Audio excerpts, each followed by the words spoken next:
ఆ తర్వాత రోజా రోజా మాట్లాడుతూ మా వాడిపోయిన రోజా, మా సిగ్గులోని రోజా, డబ్బుల కోసం కకృతి పడే రోజా, ఎంతటికైనా దిగజారిపోయే నగిరి రోజా గురించి ఈరోజు మాట్లాడాలా. నిజంగా చెప్తా ఉన్నా, ఒక రోజుకి 75 లక్షల రూపాయలు వైవి సుబ్బారెడ్డి నగిరి రోజా కలిసి షేర్ చేసుకున్నారు. ఇది వాస్తవమైన పాట. మీరు కూడా షాక్ అవుతారు. 75 లక్షల రూపాయలు తిరుమల తిరుపతి దేవస్థానంకి గూడ్స్ బండి ఒకటి వేసుకెళ్తుంది.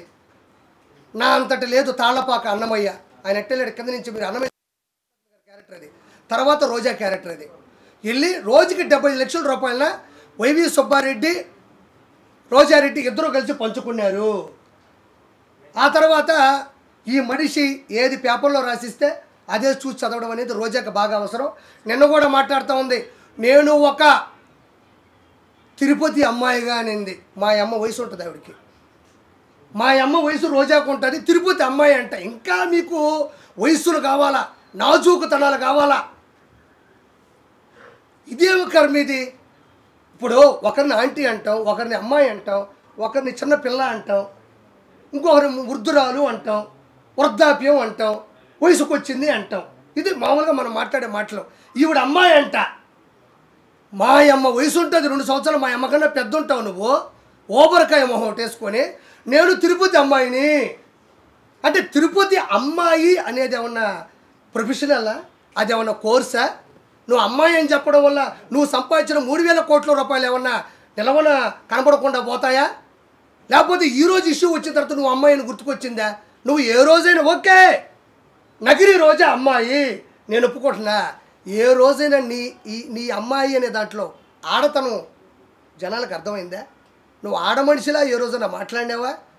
ఒక ఆడ మనిషి ఎలా అనుకోగా ఉండాలో, ఎలా నెమ్మదిగా ఉండాలో, ఎంత స్థిరత్వంగా ఉండాలో, ఎంత నిశ్చలతనంతో ఉండాలో రోజా ఏ రోజైనా ఆంధ్రప్రదేశ్ కానీ ఉభయ రాష్ట్రాల్లో నగిరి కావచ్చు, చంద్రగిరి కావచ్చు, ఎక్కడ నిలబడినా కూడా పవన్ కళ్యాణ్ గారిని పట్టుకొని గాడిద. ఒక ఆడపిల్లకు ఉండేటువంటి అనుకువ నువ్వు ఎవరికైనా ఇన్స్పిరేషన్గా ప్రపంచం. నిన్ను నేను తిట్టిన ప్రతిసారి చూస్తా కింద ఒక్క బ్యాడ్ కామెంట్ నా మీద ఉండదు. ఇది నీ బతుకు. రోజా గురించి విమర్శించిన ప్రతిసారి, రోజాని నేను ఎదిరించిన ప్రతిసారి కోట్ల మంది చూస్తున్నారు. ఎందుకంటే నిన్ను తిట్టడం వాళ్ళకి ఇష్టమేమో, నిన్ను ప్రశ్నించడం వాళ్ళకి ఇష్టమేమో, నిన్ను నిలదీయడం నీకు వాళ్ళకి అంత ప్రేమేమో. మరి నన్ను తిట్టాలగా? ఏవైఆర్పి ఆమెను ఎందుకు తిడతావు? మాకు ఇన్స్పిరేషను, గౌరవనీయులు, మా మాజీ మంత్రివర్యులు, ఆ మనిషి మంచిదని ఒక్కరు కూడా చెప్పరు. హైలైట్ ఏంటంటే మీ ఇంట్లో ఉండేవాళ్ళు కూడా కామెంట్ పెట్టరు కింద.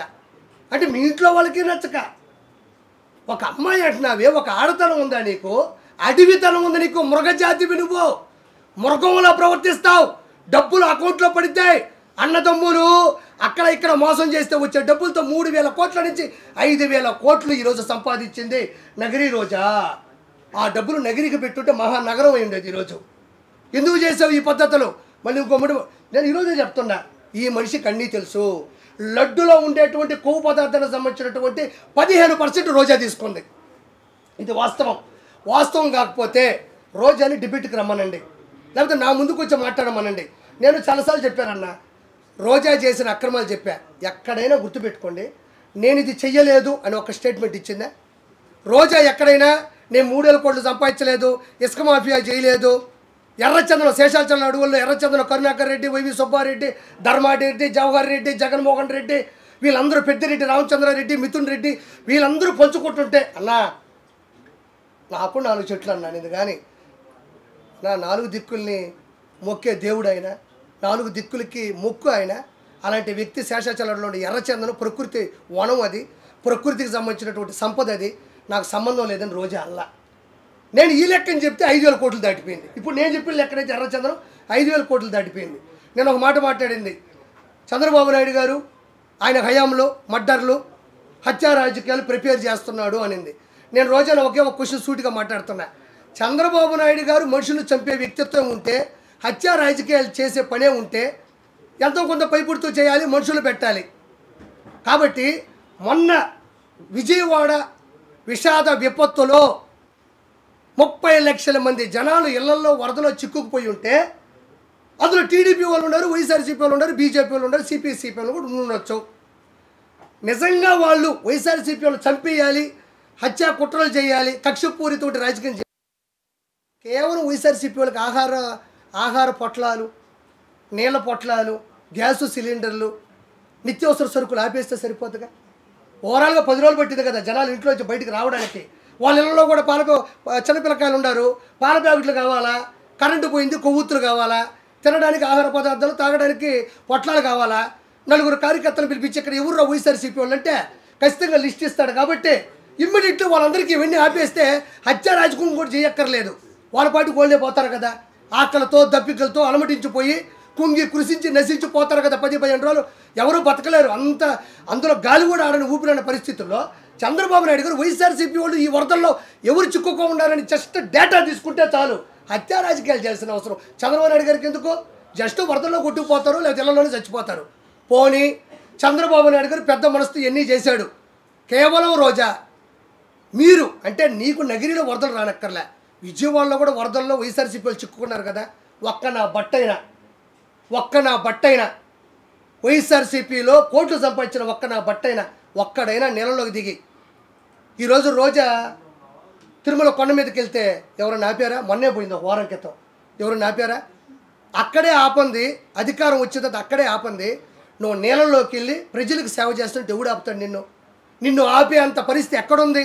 ఎవరు పాటికి వాళ్ళు నీళ్ళలో కూర్చొని ఈదుకుంటా 10 మందికి సాయం చేస్తుంటే నువ్వు ఇంకో వైపు పో, వాళ్ళు ఇంకో వైపు పోతారు. ఆహార పొట్లాలు తీసుకోండి. ఎంతసేపు ఎవరైనా చచ్చిపోతే బాగుండు. చంద్రబాబు నాయుడు గారు వాళ్ళకి ఏమీ చేయలేకపోయినాడు. పొరపాటును మనం ఏమన్నా మేలు చేస్తే 10 మంది బతికేస్తే చంద్రబాబు నాయుడు గారు అకౌంట్లోకి వెళ్ళిపోద్దా?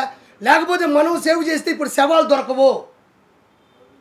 బతికించడానికి సవాల్ ఇచ్చేది చంద్రబాబు నాయుడు గారు అయితే చచ్చిపోయిన శవాలు నేర్పుకునేది జగన్మోహన్ రెడ్డి, అతని క్యాబినెట్ మినిస్టర్లు, అతని ఎమ్మెల్యేలు. అంటే నేను రోజా గురించి చెప్పేది అదే, సిగ్గు లేని రోజా, వాడిపోయిన రోజా, ఓడిపోయిన రోజా. ఇంతకన్నా ఇంకా నోరు మూసుకో. ఇంకా కూడా మనం కొంచెం టైం తీసుకోవాలి. ఇది తిరుమలకు లడ్డూకు సంబంధించిన విషయం కాబట్టి. ఇదిగో ఈ మనిషి ఏం చేసిందంటే అడ్డదిడ్డంగా సంపాదించినటువంటి ఇదిగో అడ్డగాడిద ఉన్నాయి ఇస్తున్నాను సార్. ఇదేదో పెట్టారు, ఒక్క నిమిషం సార్. అంజే అన్న ఇదిగోండి, చూడండి ఆ మనిషి. ఇగో ఈ రోజా గారి వీడియో కదా ఇది, రోజా గారే కదా. ఇవే కదా ఇవిలాంటి ఇంకొక రెండరమ్మ అంటున్నావు. ఈవిడే ఎక్కువ భూమికి భారం నాయనా. ప్రపంచంలో ఈవిలాంటి మనిషి బ్రహ్మదేవుడు కూడా పుట్టే ఎందుకు చెప్పు. ఆయన భయపడుతుంటాడు. నన్ను ఏమన్నా తిరుమల దాకా వచ్చారు, పైన నా దగ్గరికి ఏమైనా వస్తారని. అక్రమార్కురాలు, అమాయకురాలు అంటారు, అమ్మాయి అంట. ఒక్క నిమిషం అన్న చూడండి.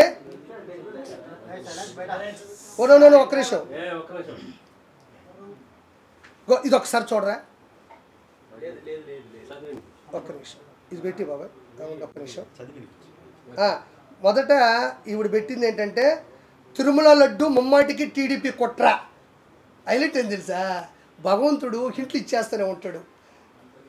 చూడు, తిరుమల లడ్డు ముమ్మాటికి టీడీపీ కుట్ర అని పెట్టి పోలింగ్ పెట్టిందమ్మా.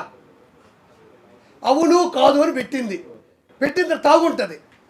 ఖచ్చితంగా రోజా ఇది పెట్టినప్పుడు తాగింది మా అమ్మ మీదొట్టు, నాకు తెలుసు కాబట్టి మీకు దండం పెడతా.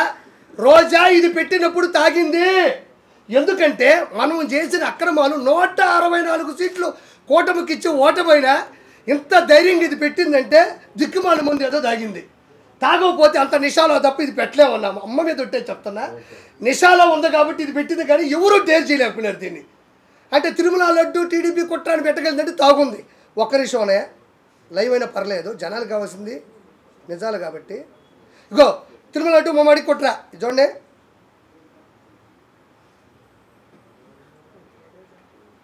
ఏంది బాబా ఇదే? అది కొద్దిగో అవును కాదు పెట్టింది, అవును కాదని, అవును కాదు కట్ చేస్తే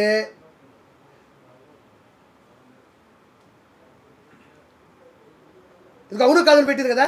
ఇటు చూడండి, ఇక్కడ కాదు మీద కొడితే అవును వస్తుంది. చూడండి,